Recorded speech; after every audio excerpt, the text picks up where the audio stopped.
प्रिय मित्रों और आत्मा की राह के साधकों, मैं आप सबका हार्दिक अभिनंदन करता हूं। आज हम एक ऐसे विषय पर चिंतन करेंगे जो मानव अनुभव के मूल में है। हमारे भीतरी द्वंद्व, हमारे मन के भीतर चलने वाले अनवरत संघर्ष। क्या आपने कभी महसूस किया है कि आपका मन एक युद्ध का मैदान बन गया है, जहां इच्छाएं और कर्तव्य, आशाएं और भय, अहंकार और आपकी सच्ची आत्मा आपस में टकरा रहे हैं?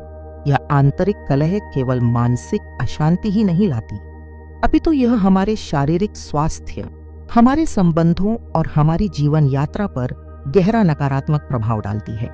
हम अक्सर इन द्वंद्वों का समाधान बाहरी दुनिया में खोजते हैं। हम मानते हैं कि यदि हमें और धन मिल जाए, और अधिक पहचान मिल जाए या कोई नई वस्तु मिल जाए, तो हमारा मन शांत हो जाएगा। हम अपनी भावनाओं को दबाने की कोशिश करते हैं, दूसरों को दोष देते हैं या क्षणिक सुखों में डूब जाते हैं। परंतु क्या इन तथाकथित समाधानों से कभी स्थायी शांति मिली है? परम पूज्य परमहंस योगानंद जी हमें सिखाते हैं कि ये सभी प्रयास केवल अस्थायी मरहम हैं जो गहरे घाव पर लगाए गए हैं। ये हमारी चेतना की उस गहरी त्रुटि को नहीं मिटाते जहां हम अपने आप को केवल शरीर और मन तक सीमित मान लेते हैं।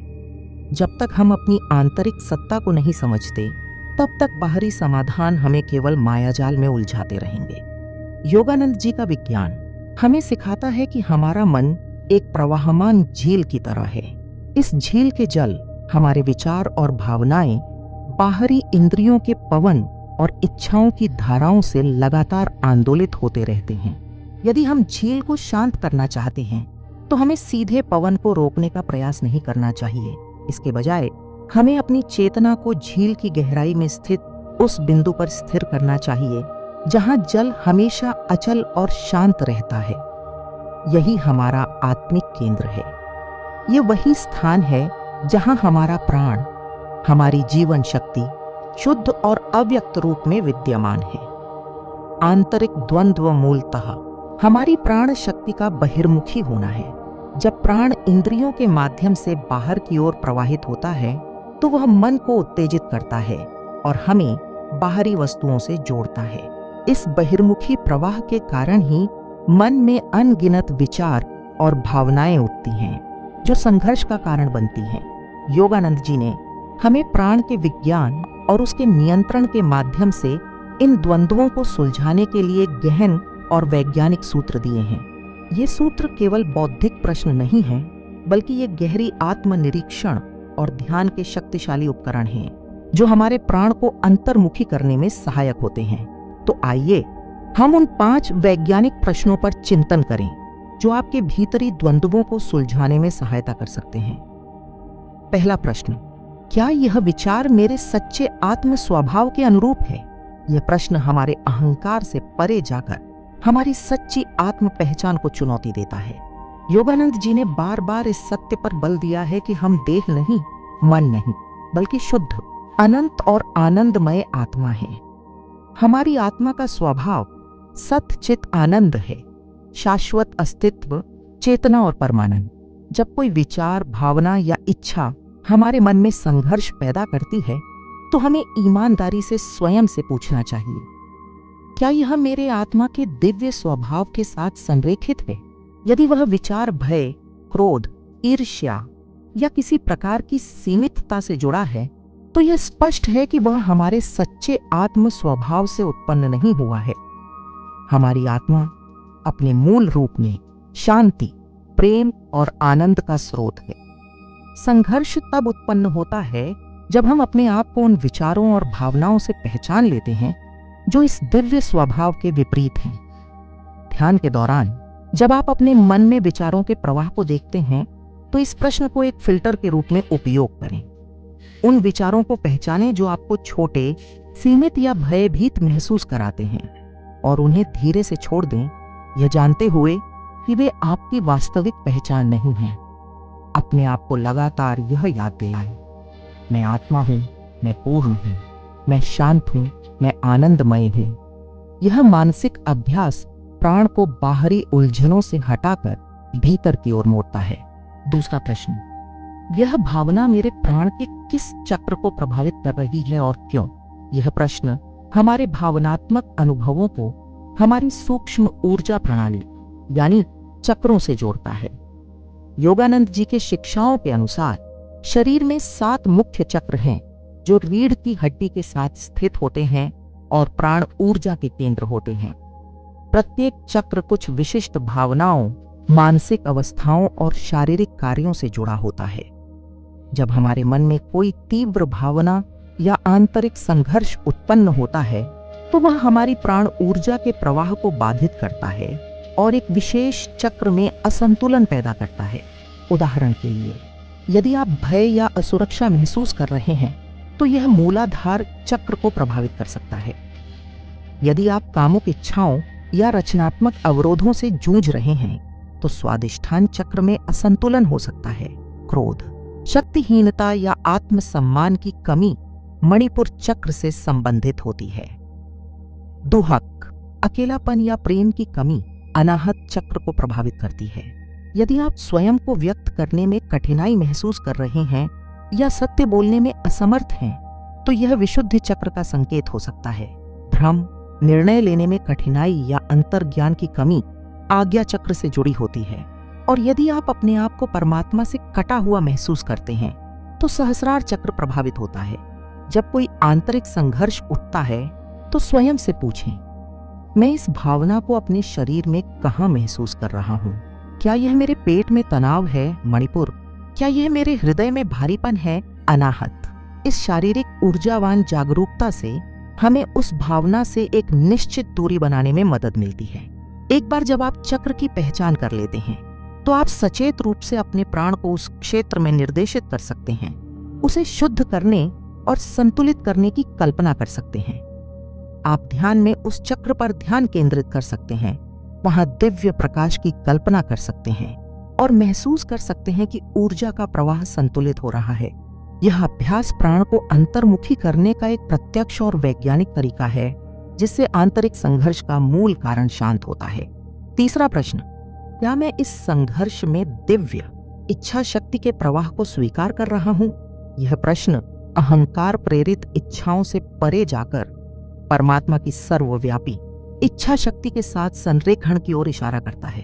हमारे अधिकांश आंतरिक संघर्ष तब उत्पन्न होते हैं जब हमारी व्यक्तिगत इच्छाएं और प्राथमिकताएं उस बृहत्तर ब्रह्मांडीय प्रवाह के साथ टकराती हैं जिसे हम दिव्य इच्छा शक्ति कह सकते हैं। योगानंद जी सिखाते हैं कि ब्रह्मांड एक अद्भुत व्यवस्था में संचालित होता है और हर घटना, हर स्थिति एक गहरे दिव्य उद्देश्य की पूर्ति करती है।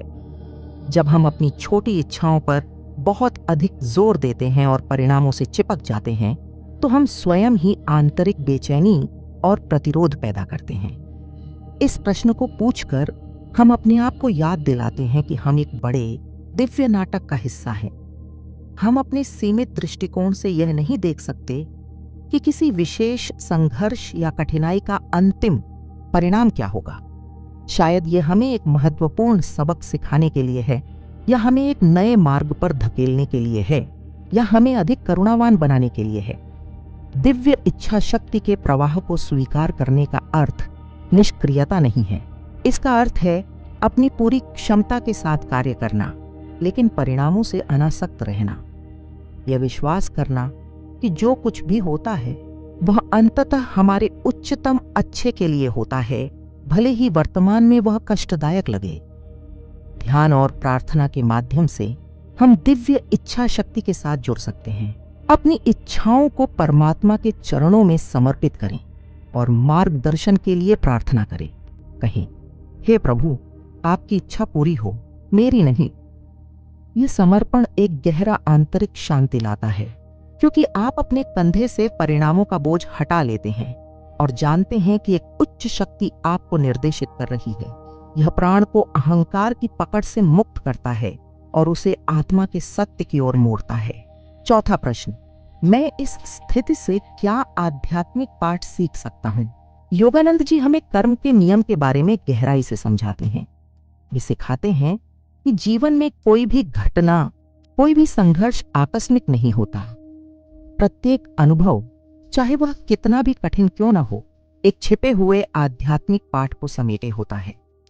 आंतरिक संघर्ष अक्सर हमारे अनसुलझे कर्मों, हमारी आदतों और हमारे चेतना में गहरे बैठे पैटर्न से उत्पन्न होते हैं। यदि हम केवल संघर्ष को दूर करने की कोशिश करते हैं बिना उससे सीखने के, तो वही पैटर्न बार बार हमारे जीवन में वापस आते रहेंगे। यह प्रश्न हमें आत्मचिंतन और आत्म विकास की ओर ले जाता है। जब कोई द्वंद्व उत्पन्न होता है तो रुकें और पूछें, यह स्थिति मुझे क्या सिखाना चाहती है? क्या मैं अधिक धैर्यवान बनना सीख रहा हूँ? क्या मुझे क्षमा करना सीखना है? क्या मुझे अपनी सीमाओं को स्वीकार करना है? क्या मुझे अपने भीतर की शक्ति पर अधिक विश्वास करना है? क्या यह मुझे दूसरों के प्रति अधिक सहानुभूतिपूर्ण बना रहा है? प्रत्येक चुनौती एक अवसर है, एक अवसर अपनी चेतना को विस्तृत करने का, अपने भीतर के अहंकार को शुद्ध करने का और अपने आत्मिक विकास को गति देने का। ध्यान के दौरान आप इस प्रश्न को अपने साथ ले जा सकते हैं। उस संघर्ष को अपने मन में उठाए और गहराई से उसके मूल कारण और उससे मिलने वाले संभावित पाठ पर विचार करें।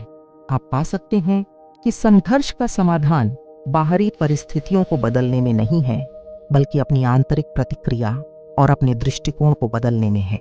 इस प्रकार आप न केवल संघर्ष को सुलझाते हैं, बल्कि आप अपने कर्म को भी परिवर्तित करते हैं और अपनी आत्मा के विकास में योगदान करते हैं। यह प्राण को विनाशकारी चक्रों से निकालकर रचनात्मक और परिवर्तनकारी ऊर्जा में बदल देता है। 5वां प्रश्न, क्या मैं इस क्षण में मैं साक्षी के रूप में स्थिर हो सकता हूँ? यह परम प्रश्न राजा योग के सबसे उच्च सिद्धांतों में से एक है, साक्षी भाव में स्थित होना। योगानंद जी ने सिखाया कि हमारी सच्ची पहचान हमारे विचारों, हमारी भावनाओं या हमारी शारीरिक संवेदनाओं से परे है। हम एक शाश्वत अचल साक्षी हैं जो इन सभी अनुभवों को देखता है। आंतरिक संघर्ष तब उत्पन्न होता है जब हम अपने आप को उस नाटक से पहचान लेते हैं जो मन के मंच पर चल रहा है। हम ये भूल जाते हैं कि हम दर्शक हैं और स्वयं को अभिनेता मान लेते हैं। साक्षी भाव में स्थिर होने का अर्थ है अपने मन और उसकी गतिविधियों से विरक्त होना। जब कोई विचार या भावना उठती है तो उसे केवल देखें, जैसे आप बादलों को आकाश में तैरते हुए देखते हैं, बिना उसमें उलझे या उसे न्याय किए। यह समझें कि वे विचार और भावनाएं आपकी नहीं हैं, बल्कि मन के अस्थायी प्रतिरूप हैं। आप वह अचल आकाश हैं जिसमें बादल आते और जाते हैं। यह अभ्यास विशेष रूप से ध्यान के दौरान अत्यंत शक्तिशाली होता है। होंग सौ तकनीक या ओम तकनीक का अभ्यास करते हुए अपनी एकाग्रता को आज्ञा चक्र, आध्यात्मिक आंख पर केंद्रित करें। जब मन भटकता है तो उसे धीरे से वापस लाएं और केवल एक साक्षी के रूप में अपने भीतर की प्रक्रियाओं को देखें। जब आप अपने आप को विचारों और भावनाओं से अलग कर लेते हैं तो वे अपनी शक्ति खो देते हैं। संघर्ष तब तक ही विद्यमान रहते हैं जब तक हम उन्हें अपनी पहचान देते हैं। जब हम साक्षी के रूप में स्थिर हो जाते हैं तो संघर्षों का कोई आधार नहीं रहता। प्राण जो पहले बाहरी पहचान में फंसा हुआ था, अब अपने स्रोत आत्मा की ओर लौट आता है, जिससे गहरी शांति और स्थिरता का अनुभव होता है। ये 5 प्रश्न केवल मानसिक जांच पड़ताल नहीं है, अपितु ये गहन आध्यात्मिक अभ्यास हैं जो परमहंस योगानंद जी द्वारा सिखाई गई क्रिया योग के सिद्धांतों पर आधारित हैं। क्रिया योग हमें इन प्रश्नों के उत्तरों को केवल बौद्धिक रूप से समझने में ही नहीं, बल्कि उन्हें प्रत्यक्ष रूप से अनुभव करने में सहायता करती है। क्रिया योग प्राण के प्रत्यक्ष नियंत्रण का विज्ञान है।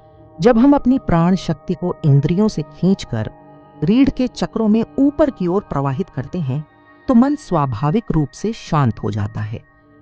प्राण के शांत होने पर मन की चंचलता समाप्त हो जाती है और आंतरिक द्वंद्व अपने आप सुलझ जाते हैं।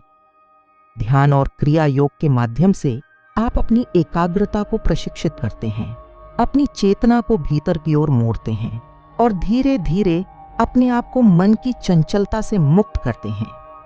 आप अनुभव करते हैं कि आपकी सच्ची पहचान शाश्वत आनंदमय आत्मा है, और जब आप इस आत्मिक केंद्र में स्थित होते हैं तो बाहरी और आंतरिक कोई भी संघर्ष आपको विचलित नहीं कर सकता। आप जीवन के हर पल में इन प्रश्नों को अपने साथ ले जा सकते हैं।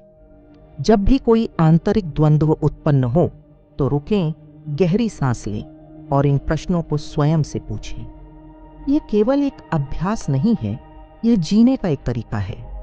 यह आपको अपनी आत्मा की गहराई से जुड़ने, अपने जीवन को दिव्य इच्छा शक्ति के साथ संरेखित करने और स्थायी शांति और आनंद प्राप्त करने में सहायता करेगा। याद रखें, प्रत्येक मनुष्य में परमात्मा की दिव्य शक्ति और ज्ञान निहित है।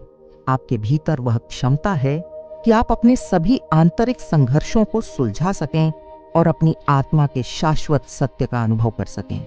यह मार्ग कठिन लग सकता है, परंतु यह मुक्ति का मार्ग है। निरंतर अभ्यास, दृढ़ विश्वास और दिव्य गुरुओं के आशीर्वाद से आप निश्चित रूप से अपनी आत्मा की राह पर आगे बढ़ेंगे और भीतर की उस शांति को प्राप्त करेंगे जिसकी आप हमेशा तलाश में रहे हैं। ईश्वर का प्रेम और गुरुओं का आशीर्वाद सदा आपके साथ रहे।